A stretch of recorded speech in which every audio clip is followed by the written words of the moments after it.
안녕하세요. 부동산은 마음입니다. 집신 써니유가 돌아왔습니다. 여러분도 아시겠지만 제가 요즘에 자주 돌아오죠. 여러분, 제가 또 여러분께 좋은 정보를 또 나누고 싶어서 이 자리에 앉았어요. 여러분, 제가 요즘에 여러분도 그렇지만 저도 그렇고 너무 힘든 시절이에요. 그죠? 여러분, 집 사기 너무 힘드시죠? 사실 저도 너무 힘들어요. 요즘에 여러분도 아시겠지만 기존 집들은 오퍼 넣으면은 왜 리스팅 가격을 내는지 모르겠죠. 리스팅 해놓고 다 그 값에 안 팔면서 하이어스트 베스트 하라고 하질 않나. 듀딜리전도 완전히 없앴죠. 거기에 컨텐전시도 없습니다. 어떻게 해야지 베스트 오퍼가 될지 그냥 짜 맞추느라고 바이어 손님하고 또 에이전하고 얼마나 고심고심해서 오퍼를 넣습니까? 그럼에도 까이고 또 까이고. 얼마큼 낙심하실지 여러분, 저도 마음 너무 아파요. 거기다 새 집들은 어때요? 손님들이 전화하셔서요, 지나다니다 보면 새 집 공사하는 데가 사실 엄청 많잖아요. 그러니까 저기 집 사고 싶어요, 저기는 얼마인가요? 물어보세요. 질문들은 너무 많으신데 여러분, 거기 공사하는 데 들어가 보셨죠? 이미 다 언더 컨트랙이야. 어떻게 맨 땅을 보고 사냐고요? 맨 땅을 보고 사시니까 그렇게 다 팔려 나갔죠. 그러니까 요즘에는 서두르지 않으면 돈이 있어도 집을 못 사. 서두르고 부지런 떨지 않으면 자기가 아무리 준비되었어도 그거를 리저브해서 살 수가 없어요. 세상이 도대체 어떻게 되고 있는지 모르겠어요. 그럼에도 불구하고 이게 또 안 좋은 소식이죠. 바이어들 분들한테는 이자율이 엄청 오르고 있습니다. 어떤 분들은 이자율이 오른다는 이유로 잠깐 쉬자 이런 분도 계세요. 이자율도 오르고 집값도 오르는 이런 사태가 사실은 현실 상황에 맞지 않다라고 생각하셔서 분명히 조금 있으면 집값이 떨어질 것이다. 아니면은 또 다른 대안을 갖고 계신 분들이 잠깐 쉬시는 분 계시는데요.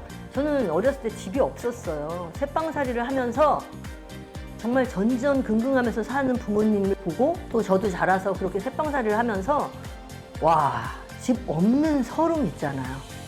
난 너무 일찍 느꼈어. 그래서 아마 제가 집에 그런 얘기를 할 때마다 눈에 이슬이 눈물이 맺혀요. 너무 힘들었어요. 제가 미국에 처음에 와서도 아파트에 세탁기 건조기 놓는 데서 제가 거기가 룸인 줄 알고 살 정도로 그렇게 열악한 상황에서 제가 살다 보니까 내 집 말이죠. 네 집도 아니고 너 집도 아니고 내 집. 여러분, 지금 이자율이 오르고 상황은 이렇게 안 좋다고 해도요, 여러분이 집 사기로 결심하셨잖아요. 그러면 이루세요. 집값이 떨어진다? 이자율이 떨어진다? 언제? 어느 세월에? 여러분 지금 집 사려고 준비하셨잖아요. 그러면 집을 사시는 거에 열일 제쳐두고 열심을 내시란 말이에요. 조금 과한 얘기지만 제가 지난주에도 제가 제 사이트에 올린 전쟁이다. 여러분, 전쟁이에요. 사실 삶은 치열한 전쟁입니다. 이 전쟁에서 살아남으려면 어떤 게 살아남는 걸까 제가 생각했어요. 사실 나라 간에 요즘에 우크라이나 전쟁도 있고 그래서 우울한 상황이라서 가스값도 오르고요. 전체적으로 경기가 많이 침체돼 있긴 해요. 그런데 사실 개인으로 볼 땐 말이죠. 전쟁에 나가서 한국 같은 건 무궁 훈장도 주고 베트남전에 갔다 오면은 막 상금에 상패에 목걸이에 주더라고요. 근데 제가 전쟁에 출전한 어떤 군인하고 만난 적이 있거든요. 근데 그분이 그러더라고요. 나라에서 국가 유공자라고 하고 나중에 죽으면 국가 유공자들이 묻는 무덤에 자기 바디가 갈지언정, 태극기가 펄럭이는 데 있을지언정, 그게 승리입니까? 개인적으로 보면 말이죠. 내가 전쟁에서 살아남아야죠. 어떤 분은요, 전쟁 다녀온 다음에 나라에서 국가적으로 승리를 했다고 치하해 주지만 그 정신적인 트라우마로요, 평생 치료를 받아도 낫지 않는 정신병을 가진 분도 봤고요. 아니면 몸이 어디가 안 좋으셔서 그죠? 붉으시거나 그러면 아무리 돈으로 그 당신의 남은 삶에 대한 치유가 안 되잖아요. 저는 그런 거 볼 때 사실은 국가 간의 그런 전쟁이나 아니면 지금 이 경제 상황이 이런 전쟁 같은 때나 살아남는 방법은 말이죠, 버티는 거라고 생각해요. 버티는 거예요. 저도 지금 올해 51살을 넘겼는데요. 믿어지지가 않아요. 버텼어요. 지금까지 제 삶을 이끌어온 건 버틴 겁니다. 여러분도 버티세요. 근데 사실은 집은 있어야 되잖아요. 아파트를 얻거나 렌트를 얻거나 아니면 자기 집을 사야 되는 세 가지 옵션이 있어요. 근데 집을 사시기로 전쟁터에 들어오셨으면 집은 사셔야 되잖아요. 때를 기다리시는 건 알고 있는데 타이밍 말이죠. 적기 타이밍은 뭘까요? 내가 사야겠다고 준비됐을 때가 저는 적기라고 생각해요.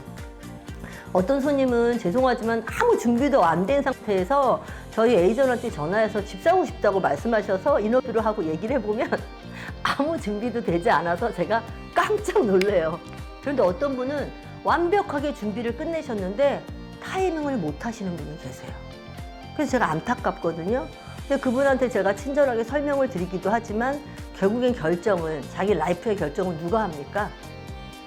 본인이 하죠. 본인의 삶을 결정하는 건 본인이고요. 그래서 제가 가장 정확하고 가장 정직한 답변을 드리려고 저는 노력해요. 한국에서 제 유튜브를 보시고 오신다는 분이 사실 계셔서 제가 사실은 되게 큰 책임감을 갖고 있어요. 근데 그분이 하시는 말씀이 너무 힘든 이 상황에서 애들까지도 한국에서 그렇게 교육이나 뭐 있잖아요. 안 좋은 상황을 말씀하시면서 거기에 있을 수 없어서 자기 잡도, 아내하고도 의논도 오래 준비했대요. 그래서 이민을 결정하셔서 오신다고 하는 걸 보면서 제가 사실은 칭찬했어요. 칭찬해드려 마땅하죠. 미국에서 한국에서 사는 것보다 더 고생할 지연정, 말도 안 통하잖아요. 그러나 그럼에도 불구하고 새로운 곳에서 새 장막을 치고 가족이 보금자리를 만들어서 산다는 거, 전 그런 결단 칭찬해드리고 싶어요. 충분히 준비하셨으니까 충분히 여기서 이루시길 바랄게요. 제가 그러면서 이제 이자율에 대해서 얘기하면서 저희 손님이 너무 걱정하면서 잠깐 집을 안 볼까 봐요. 그래서 제가 말씀드린 것 중에 또 하나는 뭐냐면요. 칼자루를 뽑았으면 무라도 썰어야 된다. 그런 거 아니고요. 이미 준비됐는데 그냥 때를 기다리고 있다가요. 그 때를 놓치는 경우도 많아. 그럼 집을 안 사면 어떻게 돼요? 렌트 집이나 또 비싼 아파트 내고 남의 집살이 가는 거야. 근데 내 집을 산다면요. 물론 자기 돈 다 갖고 살 수는 없어요. 저도 사실은 집을 살 때요.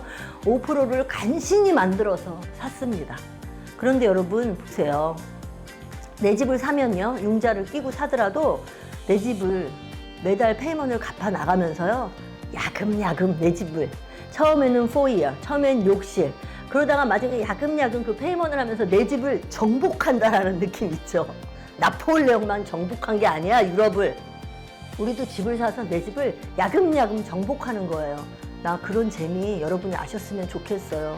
물론 집을 여러 개 갖고 있으시면서 테넌트를 갖고 계신 분도 계실 거고요. 정말 내 집 하나 없냐 그러면서 막 비통해 하시면서 내 집 준비하시는 분도 제가 많이 봤거든요.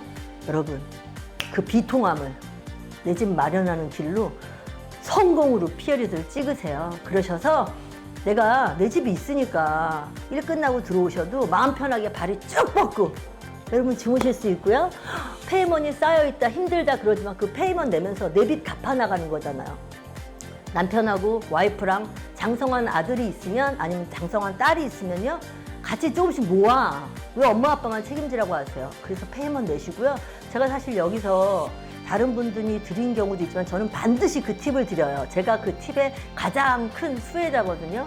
1년이 12월이잖아요. 12달입니다. 저는요. 프린서퍼를 중간중간에 꽁돈 생길 때가 거의 없지만 그럼에도 불구하고 아껴서 한 200~300불 한 달에 남는 돈이 있으면 전 반드시 원금 상환을 합니다. 그리고 1년에 12달이지만 13달 페이먼을 합니다. 물론 13달째는 제가 원금을 같이 풀리 주죠. 그게 너무 기쁘더라고. 여러분, 내 집 마련을 해서 생기는 너무 기쁜 자유로움. 물론 페이먼에 쫓기지만 뭐 렌트집도 마찬가지잖아요. 그리고 내 거를 조금씩 이룬다는 거. 이 넓은 미국 땅에, 이 넓은 선진국인 미국 땅에 내 집이 있다라는 거. 난 그거 너무 큰 자부심 같아요. 여러분, 집 사는 거 힘든데요. 무슨 수를 써서라도 은행을 털란 얘기는 아니에요. 여러분, 무슨 수를 써서라도 예를 들면 엄마 아빠 이름만 안 올라가잖아요. 그럼 다른 사람 이름을 넣을 수도 있어요. 그 돈 있는 분한테 기프트 머니를 받을 수도 있어요. 그 돈 갚으면 되잖아. 여러분, 집 사는 거에 박차를 가하십시오. 앞으로 집 사는 거 더 어려워져요. 왜 더 어려워지지 않는다고 장담하시는 분이 있는지 모르겠어요. 지금 나날이 인구가 늘고 있고요. 그다음 인플레이션 현상은 너무 많이 일어나는데 사람들이 느끼는 하나는 뭔지 아세요? 내 거에 집착하는 겁니다. 그게 세상이 이기적으로 되는 거예요. 내 거. 다른 사람 다 가진 내 거를 기본적인 집이잖아요. 그죠? 그 집을 여러분은 충분히 가지실 자격이 되시고 충분히 가지셔야만 합니다. 그래서 제가 집 사는 분들한테 항상 얘기 드리는 건 뭔지 아세요? 내 집은 너무 중요하다. 남의 집 좋은 거 흘끼들끼 보면서 침 흘리지 마세요. 그 침 싹 닦아버리고 내 집, 내 상황에 맞는 집 사셔서요. 다달이, 페이먼, 악착같이 알뜰하게 하시면서 이뤄 나가세요. 이 미국의 아메리칸 드림을 이뤄 나가시고요. 그 드림이 크든 작든 조금씩이라도 이뤄 나가세요. 라이프 그렇게 길지 않아요. 여러분, 나는 한갑 전에만 집 사면 된다고 생각해요. 여러분, 집 사세요. 제가 그 집 사시고 집 마련하시고 그 꿈을 이루어 나가시는데 조금이라도 제가 도움이 되는 바이어 에이전이 될 수 있다면 혹은 셀러 에이전이 될 수 있다면 여러분께 제가 가진 모든 것을 드리겠어요. 아낌없이 바치겠습니다. 여러분, 승리하시는 삶은 결국 가정에서 나오는데요. 그 힘은 집입니다. 여러분, 집 마련하시는데 열심을 내시길 바라면서요. 제가 너무나 전투적으로 지금 말한 것 같아요. 사실 제가 연습을 살짝 했는데 이상하게 나는 이런 얘기 할 때마다 절투적이 되면서 이렇게 눈물이 고여. 나 너무 어렵게 살았거든. 여러분, 부동산은 마음입니다. 마음이 없으면 돈 갖고만 좋은 집 못 사더라고요. 저는 그렇게 생각됐어요. 여러분, 열심히 준비하셔서 집 마련하시고요. 그 집에서 여러분들이 삶에서 느낄 수 있는 모든 행복을 다, everything 만드세요. 감사합니다. 부동산은 마음입니다. 아테네에서 집의 신 써니였어요. Bye. See you later.